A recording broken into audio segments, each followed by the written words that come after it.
Hello friend, welcome to Bajirao Reddy institute. Today analysis के आज के अंक में हम 23 सितंबर 2024 के 3 प्रमुख मुद्दों पर चर्चा करेंगे। 3 मुद्दे हैं, वैसे तो 3 टॉपिक हैं, लेकिन ये हैं 2 ही मुद्दे। 2 मल्टीलेटरल कह सकते हो कि मुद्दे हैं, जिसमें भारत के प्रधानमंत्री, आपको याद होगा कि 21 सितंबर से 23 सितंबर यानी आज तक के लिए जो है वो अमेरिका के यात्रा पे हैं, जिसमें कई सारे वो संधि समझौते करेंगे, वार्ता करेंगे, सब कुछ करेंगे। ठीक है, बायलैटरल भी है, अमेरिका के साथ संधि समझौता हुआ है, आज वो चर्चा में है। लेकिन आज 2 मल्टीलेटरल वाली चीज़ों को लिए हैं। एक है क्वाड समूह और उसके द्वारा जारी वक्तव्य, उसको समझेंगे और पहले और दूसरे में। और दूसरा है IPEF, Indo Pacific economic forum for prospective. ठीक है, इसके लेकर जो है इसके 4 पिलर हैं। इसके पिलर नंबर 3 और 4 को लेकर जो है भारत के प्रधानमंत्री ने हस्ताक्षर किया है अमेरिका में। तो इसको भी हम समझेंगे कि क्या मामला है, कैसे है, IPEF को समझेंगे और फिर इन्हीं 3 टॉपिकों पर आधारित 5 प्रश्नों को हम देखेंगे। चलिए पहले देखते हैं क्वाड समूह क्या है। देखिए, क्वाड समूह का बैठक अभी हाल में हुआ है, 4था बैठक है और ये बैठक होना था भारत में, लेकिन अमेरिकी राष्ट्रपति द्वारा ये बल दिया गया कि ये बैठक उनके यहाँ पे हो और वह भी उनके अपने गृह राज्य या गृह क्षेत्र में है, वेलिंगटन में हो। क्योंकि 2021 में जब से ये शिखर सम्मेलन इसका शुरू हुआ है, तो अमेरिका के प्रेसिडेंट जो बिडेन ही थे, उन्हीं के आप कह सकते हो कि नेतृत्व में पहला शिखर सम्मेलन हुआ था। अब वो इसके बाद जो बिडेन अब राष्ट्रपति पद से तो बाहर ही हो गए होंगे, इसलिए इसको वहाँ पे रख दिया गया है। अगला जो क्वाड शिखर सम्मेलन होगा 2025 वाला, वो भारत में होगा। ठीक है, तो ये भारत में होना था, लेकिन अमेरिकी राष्ट्रपति की इच्छा रही कि ये उनके अपने गृह राज्य में रखा जाए, इसलिए वहाँ पे ये रखा जाए। एक तरह से उनकी आखिरी विदाई ही मान लीजिए, क्योंकि वो उनका कार्यकाल समाप्त होने वाला है, तो इसलिए वो है। इसमें हम समझने की कोशिश करेंगे कि क्वाड के समझौते जो है, क्वाड है क्या, उसके लाया क्यों गया, उसका उद्देश्य क्या है, और उससे जुड़ी हुई कुछ अगर जैसे मेन मुद्दा ये आता है कि क्वाड और चीन ये आपस में एक दूसरे को लेके जो है मुद्दा है। क्योंकि इस मुद्दे में भारत ने बड़ी कोशिश की कि इसको एंटी चीन ना बनाया जाए, लेकिन अमेरिकी राष्ट्रपति द्वारा जो है ये बात कही दी गई कि ये चीन के विरुद्ध जो है नहीं है, लेकिन चीन की आक्रामकता के विरुद्ध है। तो चलिए आइए ज़रा समझते हैं कि क्वाड चर्चा में क्यों है। तो चर्चा में तो अभी बता ही दिए कि 21 सितंबर को भारत के प्रधानमंत्री नरेंद्र मोदी, ऑस्ट्रेलिया के प्रधानमंत्री एंथनी अल्बानीज, जापान के प्रधानमंत्री किशिदा फुकुमो और अमेरिका के राष्ट्रपति जो बिडेन जो है विलिंगटन, डेलावायर का एक क्षेत्र है विलिंगटन, वहाँ पे राष्ट्रपति बिडेन द्वारा आयोजित 4थे व्यक्तिगत क्वाड शिखर सम्मेलन, एक्चुअली 4था लीडरशिप सम्मेलन है। 6 सम्मेलन हुए हैं पिछले 4 सालों में, 2 जो है वर्चुअल हुए हैं, तो इसलिए इसे व्यक्तिगत लगा दिया गया है। 4थे व्यक्तिगत शिखर सम्मेलन में मुलाकात हुई थी और क्वाड को शिखर स्तरीय प्रारूप में उन्नत करने के 4 साल बाद क्वाड, इसमें कहा गया कि क्वाड पहले से कहीं अधिक रणनीतिक रूप से संरक्षित है, एक ऐसी ताकत है जो इंडो पैसिफिक के लिए वास्तविक सकारात्मक और अस्थायी प्रभाव डालती है। इंडो पैसिफिक, इंडो मतलब हिंद महासागर और पैसिफिक मतलब प्रशांत महासागर, और इन दोनों का आपस में जुड़ाव। ये बात जो है अगर देखा जाए कि इंडो पैसिफिक के महत्व को समझा जाए, तो बहुत पहले एक नौसैनिक विचारक रहे, नौसैनिक शक्ति के विचारक रहे हैं एटी महान। काफ़ी सम्मान से उनका नाम नौसैनिकों और जो है समुद्री शक्ति वालों में दिया जाता है। उन्होंने कई सारी बातें कही थी, उनमें से एक बात ये भी कही थी कि 21वीं सदी जो है वो हिंद महासागर का है और यानी इंडियन ओशियन का है, और 21वीं सदी इंडो एशियन का है और इंडियन एशियन में भारत केंद्रीय भूमिका में है। तो अब उसको पाकिस्तान नहीं, मतलब जापान और अमेरिका दोनों, चूँकि अपने भाई अभी भी पैसिफिक का महत्व है, क्योंकि पैसिफिक के एक तरफ चीन है, दूसरी तरफ जो है अमेरिका है, जापान है, तो दुनिया के अर्थव्यवस्था के 2-3 ताकतवर देश अगर किसी सागर से जुड़े हो तो उसके महत्व को तो छोड़ा नहीं जा सकता। और भारत इस तरफ है जिसको कहा जाता है कि आगे आने वाले सदी में वह भी एक महाशक्ति बनेगा। तो ऐसे में ये दोनों का अपना महत्व है और इसके महत्व को पहली बार आपस में जोड़ने की बात आई थी। जो लाइक माइंडेड हैं, इस सागरी क्षेत्र के जो तटीय देश हैं, जो डेमोक्रेसी हैं, इन लोग कहते हैं कि हम डेमोक्रेसी हैं। 4 डेमोक्रेसियाँ जो है कौन कौन से हैं? अमेरिका है, जापान है, भारत है और ऑस्ट्रेलिया है। ये मिलकर एक दूसरे के साथ जो है सहयोग करेंगे इंडो पैसिफिक क्षेत्र में सुरक्षा के लिए, इंडो पैसिफिक क्षेत्र के खुलापन के लिए, इंडो पैसिफिक क्षेत्र के विकास के लिए, इंडो पैसिफिक क्षेत्र में आपदा को समाप्त करने को लेकर। तो इसी दृष्टि से देखिए कि क्वाड क्या है, इसका समझें। तो देखिए दिसंबर 2004 में जब सुनामी आई थी, हिंद महासागर में सुनामी आई थी, तब भारत, जापान, ऑस्ट्रेलिया और अमेरिका ने आपदा राहत प्रयासों में सहयोग करने के लिए एक अनौपचारिक गठबंधन बनाया था। इनफॉर्मल गठबंधन बनाया था। 2007 में जो है जापान के जो तत्कालीन प्रधानमंत्री शिंजो आबे थे, इन्हें बहुत माना जाता है इंडो पैसिफिक क्षेत्र को महत्व देने के लिए। इन्होंने इस गठबंधन को औपचारिक रूप दिया, जिससे चतुर्भुज सुरक्षा वार्ता या क्वाड्रिलेटरल सिक्योरिटी डायलॉग या क्वाड कहा गया। ये शिंजो आबे तो नहीं है, लेकिन इंडो पैसिफिक क्षेत्र में आपस में उसके जुड़ाव के ये प्रमुख जो है आप कह सकते हो कि उसके पुरोधा रहे हैं। जब ये 2007-8 में भारत आए हुए थे, तब भी इन्होंने इंडो पैसिफिक क्षेत्र की बात की थी।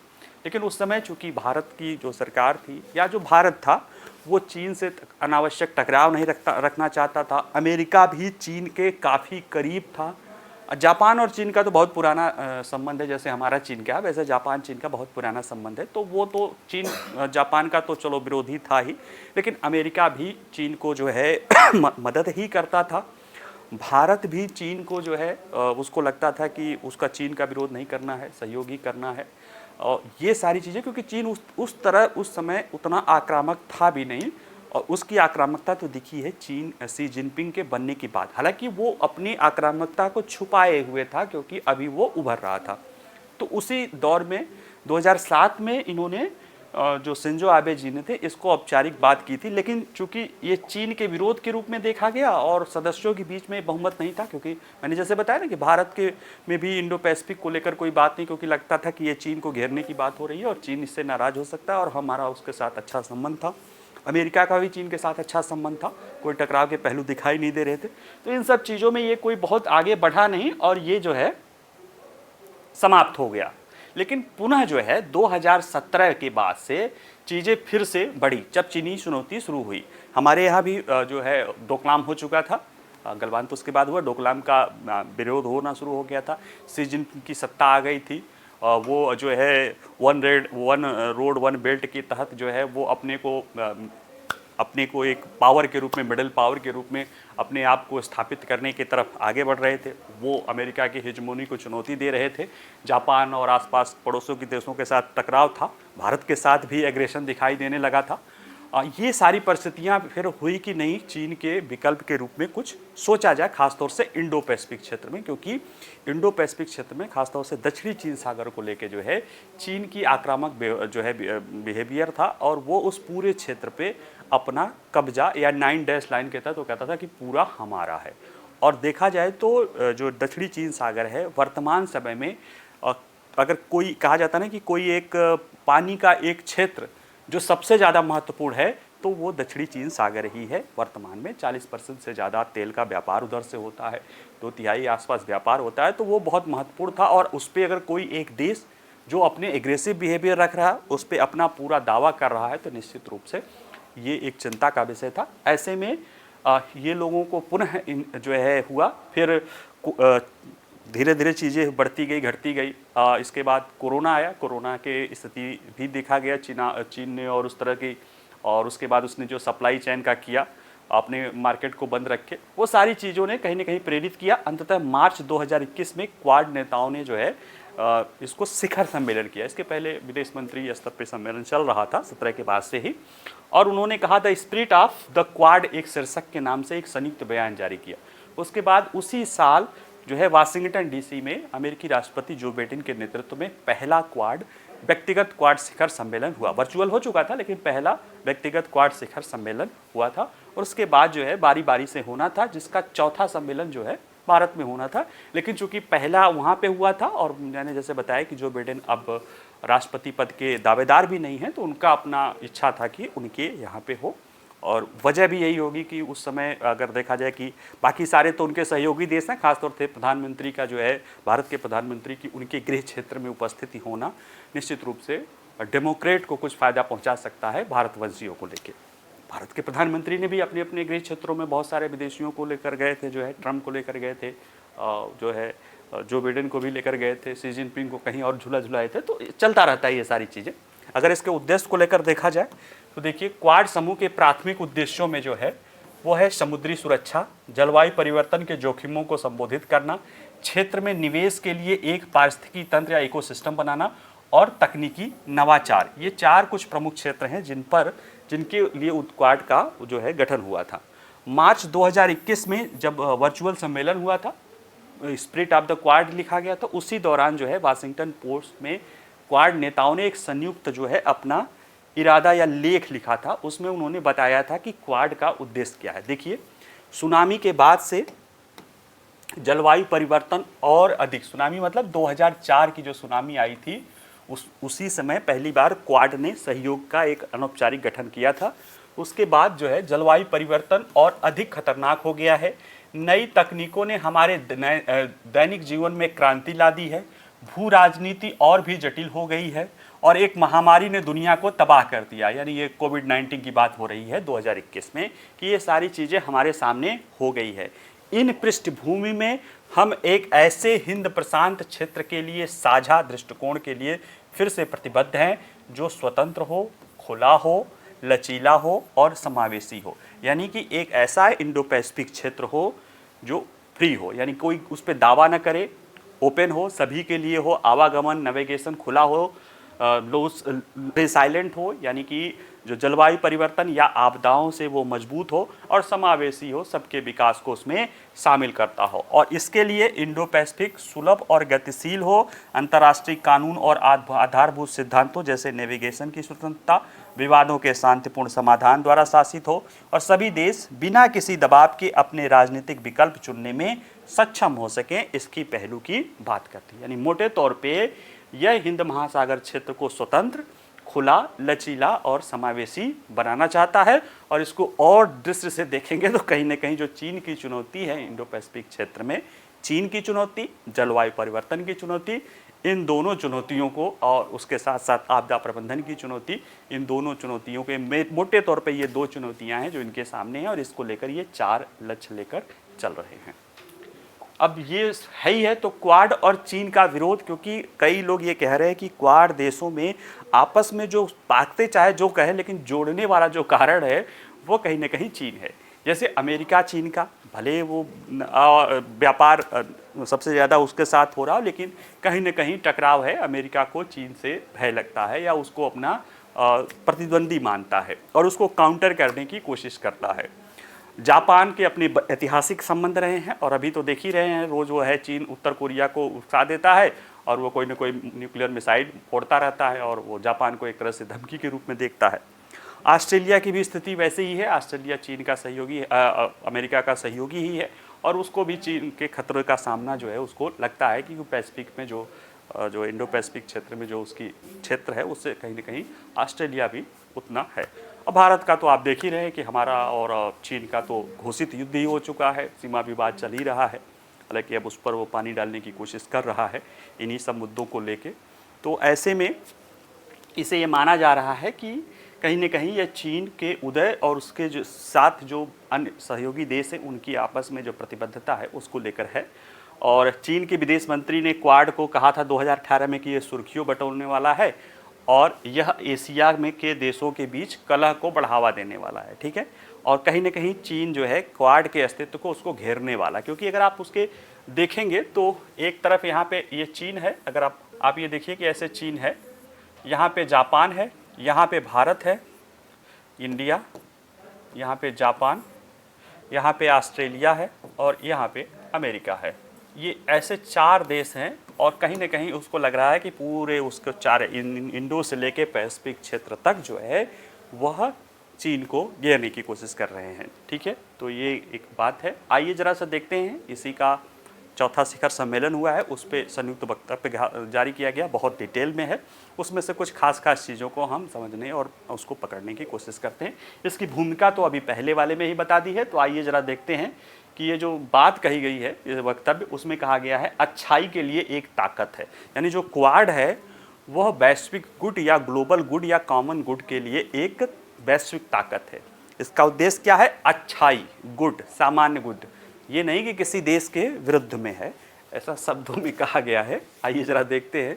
तो देखिए, ऑस्ट्रेलिया, भारत, जापान और संयुक्त राज्य अमेरिका से मिलकर बने क्वाड देशों ने 21 सितंबर को वेलिंगटन घोषणा संयुक्त वक्तव्य में कहा कि यह समूह अच्छाई के लिए एक ताकत है और पहले से कहीं अधिक रणनीतिक रूप से यह एकजुट है। यानी कि ये बताया जा रहा है कि अच्छाई के लिए ताकत है, यानी किसी और देश के लिए नहीं है, ज़रा समझिए। और पहले से कहीं अधिक रणनीतिक रूप से एकजुट है, यानी जो हमारे बीच ये तनाव की चीज़ें दिखाई दे रही है वो नहीं है। कई बार जो चीज़ें कही जाती है उसके अंतव्य अलग निकलते हैं, ठीक है। यह जो चौथा क्वाड शिखर सम्मेलन है इसकी मेजबानी अमेरिकी राष्ट्रपति जो बिडेन कर रहे थे अपने गृहनगर विलमिंगटन में, ठीक है, विलमिंगटन डेलावेयर में। और इसमें वही भारत के प्रधानमंत्री, ऑस्ट्रेलिया के प्रधानमंत्री, जापान के प्रधानमंत्री और अमेरिका के राष्ट्रपति शामिल हुए थे। इसमें अगर जो देखा जाए तो स्क्वाड का स्वास्थ्य सुरक्षा पर बल, उस वक्तव्य में जैसे वैश्विक गुड के लिए, तो उसमें स्वास्थ्य सुरक्षा पर बल। इसमें कहा गया है कि कोविड-19 महामारी के बाद दुनिया को याद है कि परिस्थितियां जो है हमारे समाज, हमारी अर्थव्यवस्था है और हमारा ये जो क्षेत्र है, हमारा क्षेत्र कौन, मतलब इंडो पैसिफिक, स्थिरता के लिए स्वास्थ्य सुरक्षा कितना महत्वपूर्ण है। यानी इंडो पैसिफिक क्वाड के कोविड-19 ने यह दिखा दिया कि पूरी दुनिया और ख़ासतौर से इंडो पैसिफिक क्षेत्र के लिए स्वास्थ्य के प्रति सुरक्षा कितना महत्वपूर्ण है।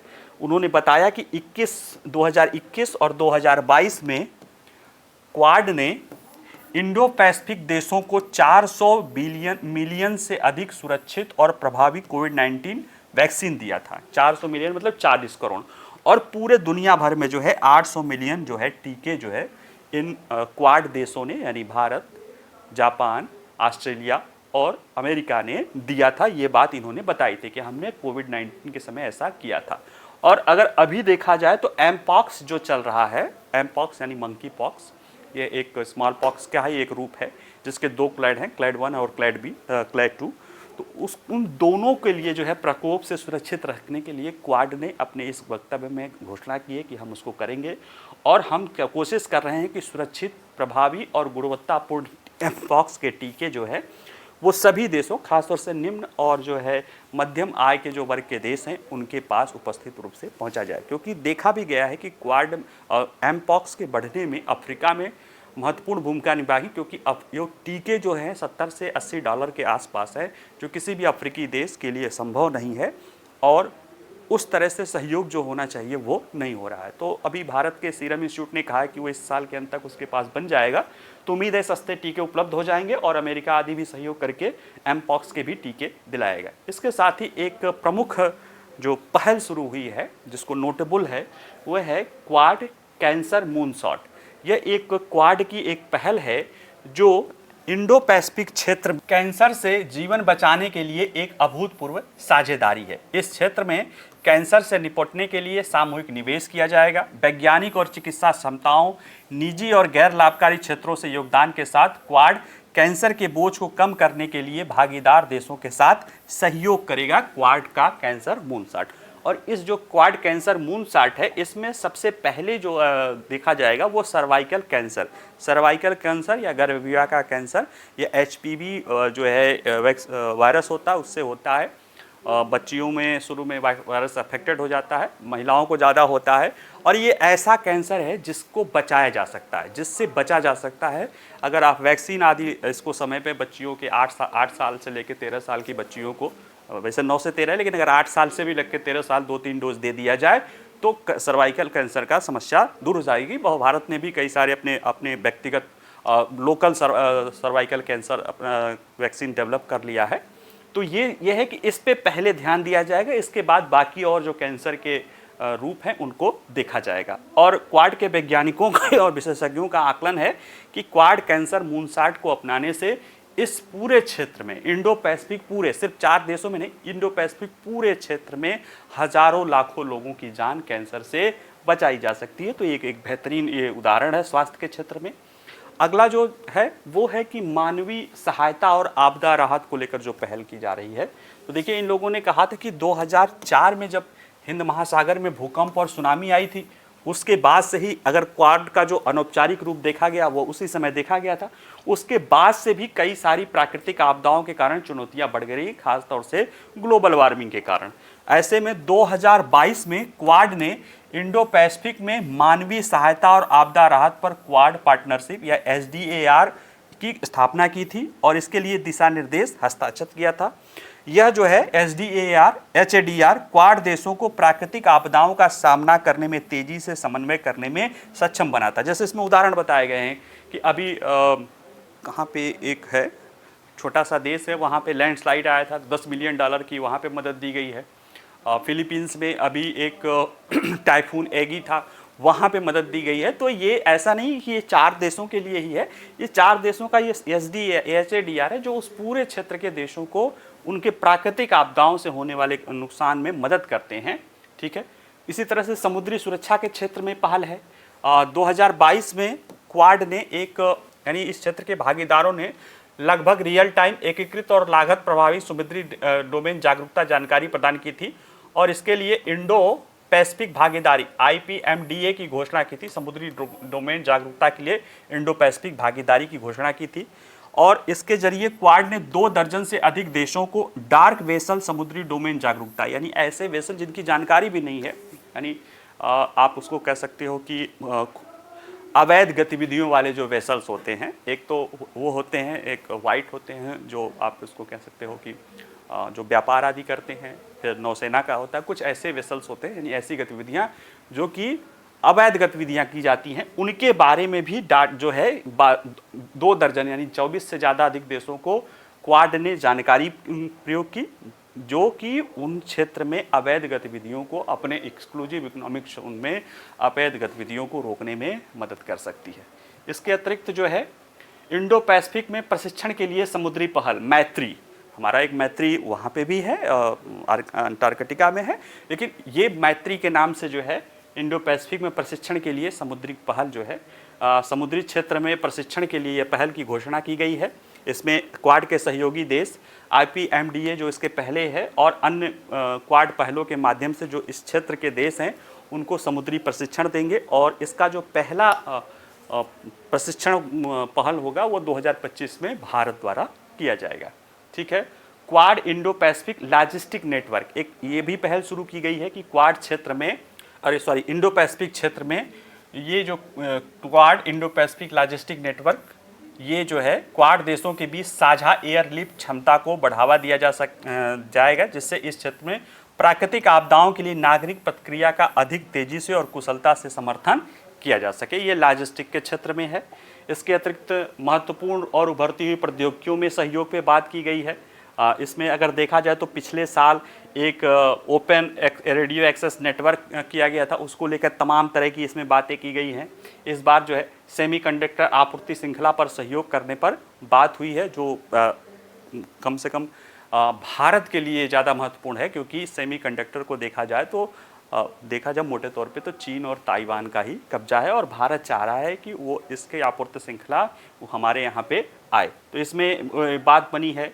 क्वाड बायो एक्सप्लोरर की बात हो रही है कि सभी 4 देशों में विविध गैर मानव जैविक डेटा जो है उसको आर्टिफिशियल इंटेलिजेंस के आधार पर अध्ययन किया जाए और इसे क्वाड के तहत जो है उभरती प्रौद्योगिकियों में जो है इसमें शामिल कर लिया गया है। ठीक है, तो ये कुछ क्वाड को लेकर था। आइए, प्रधानमंत्री अमेरिका गए हैं तो उनके द्वारा एक और मल्टीलेटरल समझौते से जुड़े हुए कुछ पहलू पर हस्ताक्षर किए गए हैं। यानी भारत द्वारा IPEF Indo Pacific economic forum for prospective के जो है स्वच्छता और निष्पक्ष स्वच्छ अर्थव्यवस्था और एवं निष्पक्ष अर्थव्यवस्था वाले स्तंभ पे हस्ताक्षर किया गया है। ठीक है, इसमें हम समझेंगे कि देखिए IPEF जो है इसको भी जो बिडेन ने मार्च 2021 में ही इसकी भी बात की थी कि इंडो पैसिफिक क्षेत्र के जो प्रमुख देश हैं उनको आपस में सहयोग करना चाहिए प्रॉस्पेरिटी के लिए, समृद्धि के लिए। ये सिर्फ व्यापार की बात नहीं होती है, पूरे अर्थव्यवस्था के विभिन्न पहलू को लेकर। मई 2022 में जापान में इसकी विधिवत घोषणा होती है, 14 देश इसके भागीदार होते हैं और इनमें चार अर्थव्यवस्था के 4 स्तंभ हैं, जिसमें पिलर 1 व्यापार है, पिलर 2 जो है वो सप्लाई चेन है, पिलर 3 है स्वच्छ अर्थव्यवस्था और पिलर 4 है निष्पक्ष अर्थव्यवस्था। तो भारत इसमें पिलर 1 को छोड़कर, व्यापार वाले पहलू को छोड़कर बाकी तीनों का हस्ताक्षर करता है, क्योंकि इसमें ये नियम है, जैसे व्यापार तो व्यापार के जुड़े विभिन्न मॉड्यूल उसमें शामिल होंगे, सप्लाई चेन तो सप्लाई चेन के जुड़े विभिन्न मॉड्यूल सप्लाई चेन में शामिल होंगे। लेकिन ये नियम है कि अगर कोई भागीदार देश है तो वो इनमें से किसी एक में भी, किसी एक स्तंभ में भी शामिल हो सकता है, 2 में, 3 में, 4 में। ये जरूरी नहीं कि उसे चारों स्तंभ में शामिल होना हो, लेकिन अगर जैसे वो शामिल होता है, जैसे अभी स्वच्छ वाले में है, तो स्वच्छ वालों स्तंभ के जितने भी पहलू हैं उन सब में उनको शामिल होना। तो भारत अभी इसके 3 स्तंभों में शामिल है। व्यापार वाले में उसने अपने को पर्यवेक्षक का दर्जा रखा है, क्योंकि वो अभी भारत को करना है कि एक विकसित देश है, हम एक आकांक्षी देश हैं, 2047 तक हमको विकसित देश बनना है। ऐसे में बहुत सारी अभी डेवलपिंग चीज़ें हैं हमारे व्यापार को लेकर, जिस पर हम अभी किसी संधि समझौते में बंधना नहीं चाहते, नए संधि समझौते में WTO के अलग। तो आइए जरा सा इसके बारे में समझें। परिचय के रूप में देखा जाए तो देखिए, भारत ने 22 सितंबर को यानी कल अमेरिका के नेतृत्व वाले 14 सदस्यीय Indo Pacific economic framework for prospective के ब्लॉक के स्वच्छ और निष्पक्ष अर्थव्यवस्था के समझौते पर हस्ताक्षर किया है। और इसमें ये जो प्रधानमंत्री मोदी के यात्रा के दौरान ये जो समझौता है, ये स्वच्छ ऊर्जा के और उसके विकल्पों को लेकर और अर्थव्यवस्था में निष्पक्षता या कर आदि जो सुधार है कि वो कर आदि की जो व्यवस्था है वो पारदर्शी व्यवस्था रहे, इसको लेकर समझौता किया गया है। अगर हम इसमें देखें कि इन समझौतों के प्रमुख पहलू, तो इससे पहले देखते हैं स्वच्छ अर्थव्यवस्था पे समझौता। तो इस समझौते का जो उद्देश्य है, ये आपका जो है ये IPEF अभी आगे हम देखेंगे, तो उसका जो पिलर 3 है, यानी पिलर 1 है व्यापार, पिलर 2 है आपूर्ति श्रृंखला, पिलर 3 है स्वच्छ अर्थव्यवस्था और पिलर 4 है निष्पक्ष अर्थव्यवस्था। तो इसके पिलर 3 में भी शामिल हुआ है, पिलर 4 में शामिल हुआ है, आपूर्ति श्रृंखला में पहले शामिल हो चुका है। व्यापार वाली वार्ता से भारत ने अपने आप को पर्यवेक्षक के रूप में रखा है कि जो बातचीत हो उसमें हम देख लेंगे, लेकिन हम उस बातचीत से बंधेंगे नहीं। बाकी इन सब का हस्ताक्षर करता है, यानी भागीदार है भारत। यानी IPEF का भाग सदस्य होने के बावजूद भी इन 4 व्यापार स्तंभों में से नीचे के 2, 3, 4 स्तंभ में वो भागीदार है और व्यापार स्तंभ में वो जो है क्या है, वो पर्यवेक्षक के रूप में है। ठीक है, तो जरा इसमें जो तीसरा है स्वच्छ अर्थव्यवस्था पर समझौता, इसका उद्देश्य क्या है? ऊर्जा सुरक्षा, ग्रीन हाउस गैस उत्सर्जन के शमन, जीवाश्म ईंधन पर निर्भरता कम करने के लिए अभिनव तरीके विकसित करने और तकनीकी सहयोग को बढ़ावा देने की दिशा में IPEF भागीदारों के प्रयासों में तेजी लाना इसका उद्देश्य है। इसी तरह से इसका जो निष्पक्ष अर्थव्यवस्था पर समझौता है, उसका क्या उद्देश्य है? तो देखिए, यह अधिक पारदर्शी, पूर्वानुमानित कारोबारी माहौल बनाना जो सदस्य देशों के बाजारों में अधिक व्यापार और निवेश को बढ़ावा दे सकता हो। ये भी देखिए, जैसे चीन की अर्थव्यवस्था के बारे में कहा जाता है कि चीन की अर्थव्यवस्था निष्पक्ष अर्थव्यवस्था नहीं है, क्योंकि उसके द्वारा जो व्यापार है, कर ऐसा बनाया जाता है कि जो ज़्यादातर दूसरे देशों के बीच में जो है डंपिंग यानी गोपनीय कर व्यवस्था है, पता ही नहीं चलता कि क्या सही है क्या गलत है। तो उसके अलग ये जो निष्पक्ष अर्थव्यवस्था है, इसमें जो सदस्य देश हैं वो ऐसा पारदर्शी और माहौल बनाए जिसमें अनुमान लगाया जा सके कि हाँ भाई ये सही है और आगे ऐसे रहेगा, मनमाना नहीं हो। और इससे क्या होगा कि सदस्य देशों के बीच व्यापार भी बढ़ेगा और निवेश को भी बढ़ावा देना होगा। अब जैसे कोई देश किसी देश में निवेश करना चाह रहा, किसी देश की कोई कंपनी है दूसरे देश में निवेश करना चाह रही, लेकिन उसे पता नहीं कि आज टैक्स का दर है, कल का टैक्स का दर क्या हो जाएगा, तो फिर वो निवेश तो ऐसा नहीं आज लेकर गए वो कल लेकर चला गया। अब जैसे चीन में जाके फंस गए हैं ना ज़्यादातर कंपनियाँ, तो वही चीज़ें हैं कि उसको ये कह रहा है कि ऐसी व्यवस्था बनिए कि जो स्वच्छ हो, यानी पारदर्शी हो और निष्पक्ष हो। और यह समझौता भागीदारों के बीच सूचना साझा करने, परिसंपत्ति वसूली की सुविधा, सीमा पार जांच और अभियोजन को मजबूत करने पर ध्यान केंद्रित करता है। ये इसके समझौते जो हुए हैं, इनके मोटे मोटे 2 तौर हैं। और ज़रा सा अब हम IPEF के बारे में थोड़ा देख लें। हाँ, इससे जुड़े ये जो पहले समझौता है, इससे जुड़े थोड़ा सा आशंका है। चुनौती क्या है, आशंका है। GTRI एक थिंक टैंक है, ग्लोबल ट्रेड रिसर्च इंस्टीट्यूट करके है, इसके जो चेयरमैन हैं वो भारतीय व्यापार सेवा के अधिकारी रहे हैं, उनका एक अशोक श्रीवास्तव नाम है। उनका कहना है कि भारत द्वारा जो ये इन समझौतों में शामिल किया गया है, यानी स्वच्छ समझौता और निष्पक्ष समझौता, ये जो समझौते में जो शामिल किया गया है ये गोपनीय है। अभी ये स्पष्ट नहीं है कि इनमें क्या क्या शामिल है, और ऐसे में वो कह रहे हैं कि अगर स्वच्छ अर्थव्यवस्था स्तंभ में अगर भारत ने नॉन डेरोगेशन खंड पर सहमति नहीं जताई, ये उम्मीद कर रहे हैं कि भारत ऐसा नहीं किया होगा, क्योंकि अगर वैसा कर देता तो अपने राष्ट्रीय महत्व के परियोजनाओं को घरेलू नियमों के आधार पर वो फिर छूट नहीं दे सकता था। जैसे अभी कई सारी चीज़ों को पेरिस एग्रीमेंट के तहत भी, और वो भी है अपना अपना डिटर्मिनेशन है, तो वो अभी भारत को छूट है। लेकिन अगर किसी अंतर्राष्ट्रीय नए समझौते में जिसमें 14 देश शामिल हैं हो जाता तो फिर वो दिक्कत आती है। उनको लग रहा है कि सरकार ने ऐसा जरूर किया होगा, कि ऐसी उम्मीद कि वो अपने आप को बचा रखे। दूसरा, इसी तरह से वो भी कह रहे हैं कि ये जो बातें कही जा रही हैं स्वच्छ के लिए या निष्पक्ष अर्थव्यवस्था के लिए, ये सब OECD अमेरिका में और OECD जो देश हैं उनमें पहले से ही यही नियम लागू चल रहे हैं। ऐसे में अब अगर ये समझौते पर भारत हस्ताक्षर कर लेता है तो बाद में जब EU के साथ, UK के साथ या अन्य जो है OECD के देशों के साथ जब वार्ता चलेगा, व्यापार वार्ता, तो इस पर दबाव बनेगा कि आपने वहाँ तो शामिल कर लिया है, यहाँ पे भी, यानी जो नॉन IPEF देश हैं उनको भी लगेगा कि यही सी चीज़ें तो हमारे यहाँ भी है, आप इस पर भी करिए, जिससे भारत के अपने व्यापार प्रभावित हो सकते। ऐसा इन्होंने आशंका व्यक्त की है।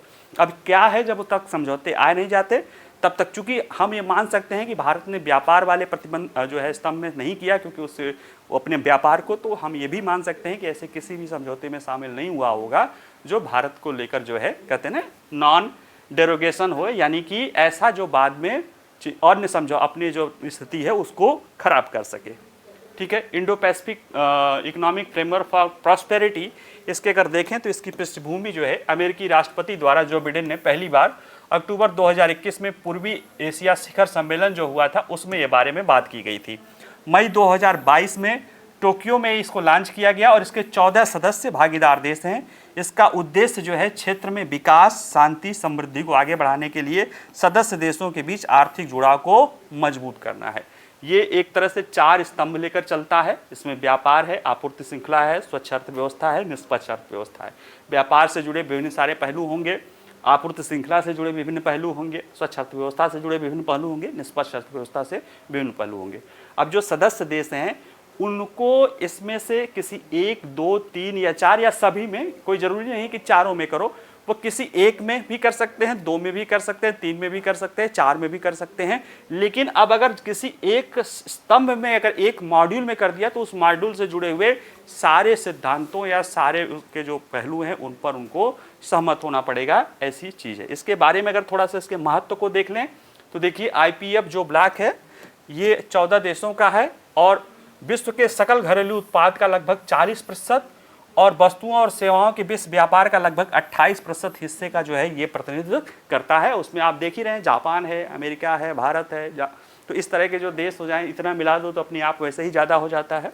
और इसे जो है चीन में, इस क्षेत्र में से चीन के आर्थिक प्रभाव का मुकाबला करने के लिए अमेरिका द्वारा समर्थित एक आर्थिक और व्यापार रणनीति के रूप में इसे देखा जाता है, और है भी ये चीज़ें।